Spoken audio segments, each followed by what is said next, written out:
Lekcija 11. Jotorova poseta. A tast Mojsijev reče mu: iz sveg naroda izaberi ljude poštene koji se boje Boga, ljude pravedne koji mrze na mito, pa ih postavi nad njima za poglavare, tisućnike, stotinike, pedesetnike i desetnike. Druga knjiga Mojsijeva, 18. poglavlje, 17. i 21. stih. U svojim uputstvima Mojsiju Gospod je vrlo jasno izneo kakav treba da je duh i karakter onih koji dolaze u obzir da zauzmu mesto savjetnika. Svedočanstvo za propovednike, 308. strana. Nedelja. Prva grupa pitanja. Srećan susret. Pitanje pod A. Nakon bitke protiv Amalika, ko je došao u posetu Mojsiju i koga je poveo sa sobom? Druga knjiga Mojsijeva, 18. poglavlje, prvih 5 stihova. A Jotor, sveštenik Madijamski, tast Mojsijev, ču sve što učini Gospod Mojsiju Izraelju, narodu svojemu, kako izvede Gospod Izraelja iz Misira. I uze Jotor, tast Mojsijev, Seforu, ženu Mojsijevu, koju beše poslao natrag, i 2 sina njezina, od kojih jednom beše ime Girsam, jer reče tuđin sam u zemlji tuđoj, a drugom beše ime Eleazar, jer reče Bog oca mojega bi mi u pomoći i otame od mača faraonova. I pođe Jotor, tast Mojsijev, sa sinovima njegovim i sa ženom njegovom ka Mojsiju u pustinju, gde beše u okolu pod gorom Božjom. Nedaleko od mesta gde su se Izraeljci ulogorili, bio je zavičaj Jotora, tasta Mojsijevog. Saznavši za oslobođenje Jevreja, Jotor je sada krenuo da ih poseti i da odvede Mojsiju, njegovu ženu i njegova 2 sina. Patrijarsi i proroci, 305. strana. Prvo pitanje pod B. Kada je Jotor Mojsija obavestio da dolazi, šta je Mojsije odmah uradio? Druga Mojsijeva, 18. poglavlje, 6. i 7. stih. I poruči Mojsiju: ja, tast tvoj Jotor, idem k tebi, i žena tvoja i oba sina njezina s njom. I Mojsije izađe na susret tastu svojemu i pokloni mu se i celiva ga, i upitaše se za zdravlje, pa uđeše pod šator njegov. Veliki vođa je preko vesnika već bio obavešten o njihovom dolasku i veselo im je pošao u susret. Posle prvih pozdrava uveo ih je u svoj šator. On je svoju porodicu morao poslati natrag kad se na putu za Misir suočio sa opasnostima vezanim za oslobođenjem iz Izraelja iz ropstva, ali je sad ponovo mogao veselo uživati u njihovom društvu. Patrijarsi i proroci, 305. strana. Ponedeljak. Druga grupa pitanja, objavljivanje dobre vesti. Drugo pitanje pod A. Šta je Mojsije rekao svom tastu? Druga Mojsijeva, 18. poglavlje, 8. stih. I pripovedi Mojsije tastu svojemu sve što učini Gospod faraonu i Misircima radi Izraelja i sve nevolje koje ih nalaziše putem i kako ih izbavi Gospod. Drugo pitanje pod B. Kako je Jotor reagovao na dobre vesti? Druga Mojsijeva, 18. poglavlje, od 9. do 12. stiha. I radovaše se Jotor svemu dobru što učini Gospod Izraelju, izbavivši ga iz ruke Misirske. I reče Jotor: blagosloven da je Gospod koji vas izbavi iz ruke Misirske i iz ruke faraonove, koji izbavi narod iz ropstva Misirskog. Sad vidim da je Gospod veći od svih bogova, jer čim se ponošahu, onim samim ih nadvisi. I uze Jotor, tast Mojsijev, i prinese Bogu žrtvu, paljenicu i prinos. I dođe Aron i sve starešine izraelske i jedoše sa tastom Mojsijevim pred Bogom. Mojsije je ispričao Jotoru sva čudesa koja je Bog učinio za svoj narod, a patrijarh se radovao i blagosiljao Gospoda. Zatim je zajedno sa Mojsijem i starešinama Izraeljevim učestvovao u prinošenju žrtve i održavanju svečanog praznika u spomen na Božje milosrđe. Patrijarsi i proroci, 305. strana. Drugo pitanje pod C. Dok razmišljamo o vremenu koje su Mojsije i Jotor zajedno provodili, čega treba da se setimo kada dolazimo u kontakt sa drugima u crkvi i izvan nje? Psalam 105. 1. stih. Hvalite Gospoda, glasite ime njegovo i javljajte po narodima dela njegova. Prva Solunjanima 5. poglavlje 18. stih. Molite se Bogu bez prestanka. Na svačemu zahvaljujte, jer je ovo volja Božja u Hristu Isusu od vas. Potrebno je često ponavljati ono što je Bog učinio za svoj narod. Koliko često je Gospod postavljao različite znake kao podsjetnike na svoje delovanje u starom Izraelju. Da ne bi zaboravili svoju prošlost, Bog je naredio Mojsiju da ove događaje uobliči u pesme kojima će roditelji poučavati svoju decu. Trebalo je sabirati podsjetnike i postaviti ih na vidno mesto. U njihovo čuvanje bili su uloženi posebni napori kako bi deci mogli ponoviti celi izveštaj kada se ona o tome budu raspitivala. Tako su se dela proviđenja i izražena Božja dobrota i milost tokom oslobađanja njegovog naroda čuvali od zaborava. Svom narodu u ovom naraštaju Gospod je poznat kao Bog koji čini čuda. Često treba da se prisjećamo Božje dobrote i hvalimo ga zbog njegovih divnih dela. Gledajmo spomen stubove, podsjetnike na ono što je Gospod učinio da nas uteši i spase iz ruke neprijatelja koji uništava. Živo se sećajmo svakog dela nežnog milosrđa koje nam je Bog učinio, suza koje nam je obrisao, boli koje je ublažio, briga koje je uklonio, straha koji je rasterao, potreba koje je zadovoljio, blagoslova koje je izlio i tako se ojačajmo za sve što nas očekuje na ostatku našeg hodočasničkog puta. Sukob i hrabrost, 364. strana. Neprekidno primamo Božje blagoslove, a ipak mu tako malo zahvaljujemo, tako malo ga slavimo za sve što je učinio za nas. Put Hristu, 94. strana. Utorak. Jotor daje savjet. Treća grupa pitanja. Pitanje pod A. Šta je Jotor primetio po pitanju Mojsijeve sudijske dužnosti i šta je bio Mojsijev odgovor? Druga Mojsijeva, 18. poglavlje, od 13. do 16. stiha. A sutradan sede Mojsije da sudi narodu. I stajaše narod pred Mojsijem od jutra do večera. A tast Mojsijev, gledajući sve šta radi s narodom, reče: šta to radiš sa narodom? Zašto sediš sam? A vas narod stoji pred tobom od jutra do večera. A Mojsije reče tastu svojemu: jer dolazi narod k meni da pita Boga. Kad imaju što među sobom, dolaze k meni, te im sudim i kazujem naredbe Božje i zakone njegove. Ostavši izvesno vreme u logoru, Jotor je ubrzo zapazio koliko veliki teret pritiskuje Mojsija. Održati red i mir u tolikom mnoštvu neobrazovanih i potpuno neukih ljudi bio je zaista težak zadatak. Mojsije je bio njihov priznati vođa i sudija, te je imao da rešava ne samo pitanja od opšteg narodnog značaja, već i da rasuđuje pojedinačne međusobne nesporazume i sukobe u narodu. On je to dopuštao, jer mu se na taj način pružala prilika da ih poučava i upućuje. Što se vidi iz njegovih reči, kazuje im naredbe Božje i zakone njegove. Ali mu Jotor stavi primedbu na to.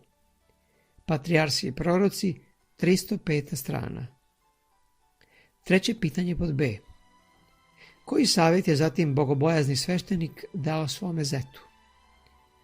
Druga knjiga Mojsijeva, 18. poglavlje, od 17. do 23. stiha.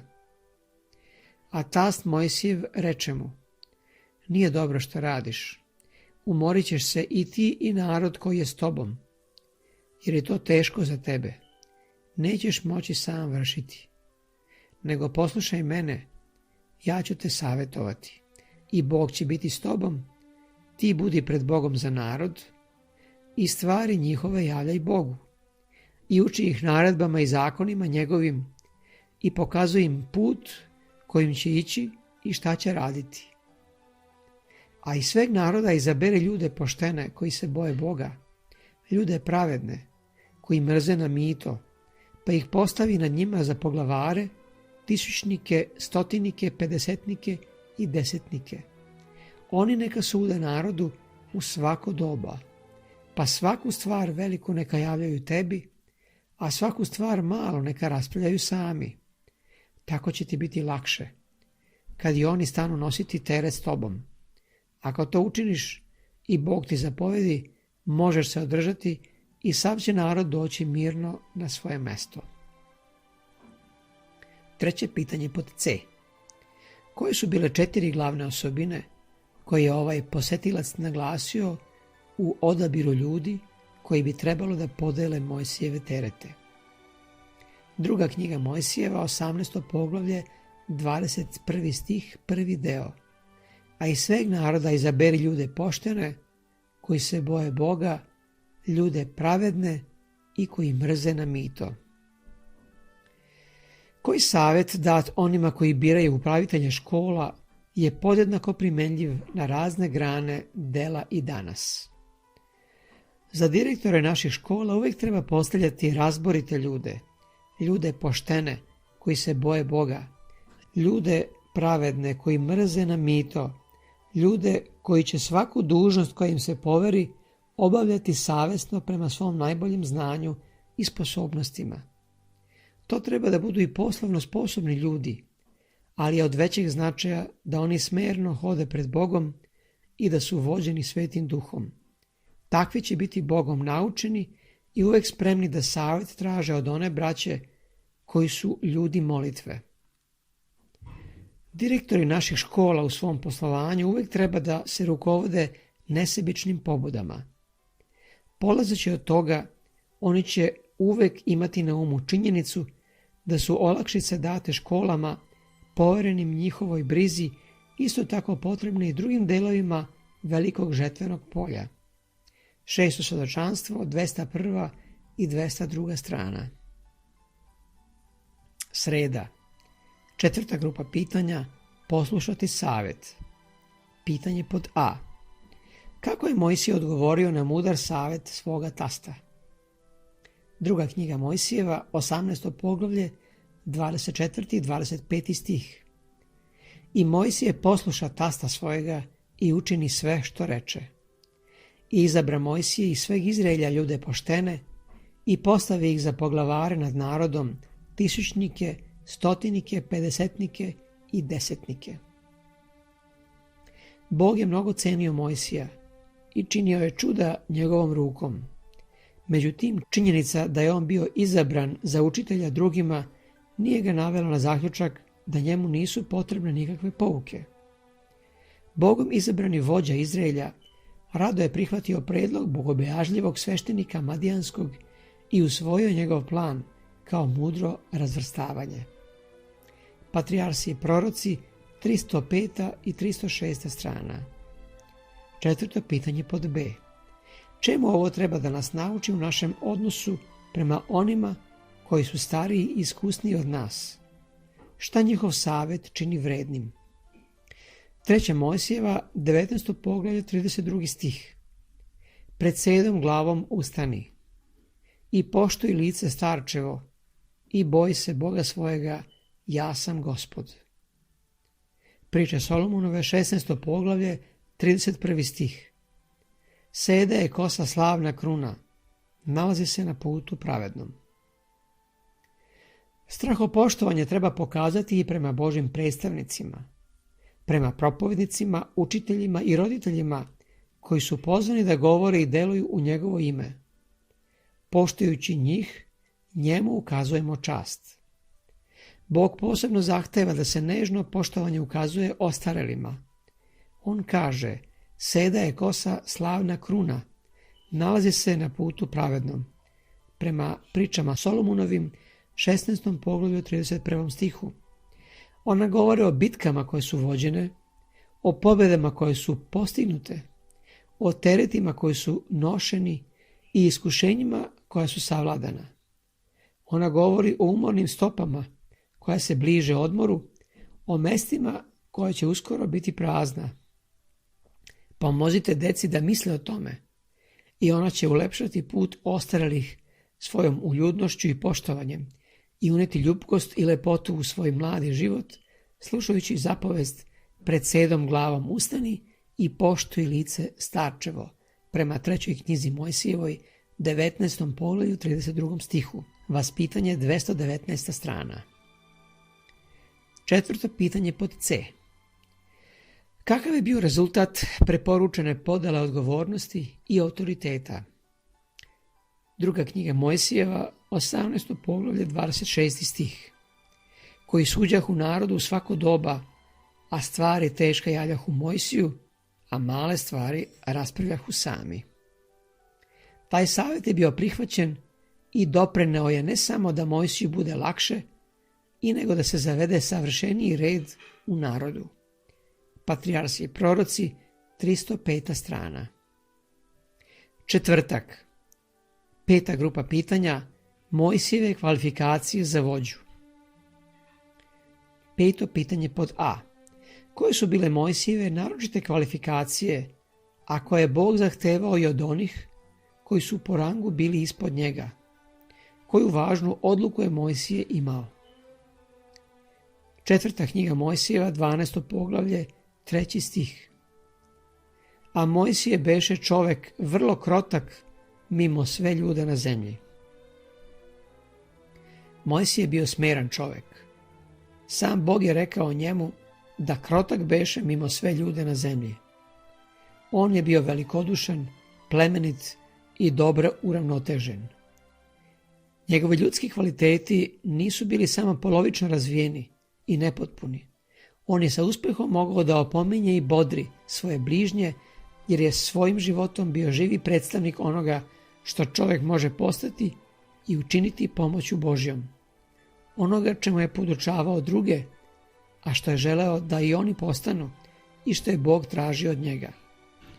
On je govorio iz srca i to je dopiralo do srca ljudi.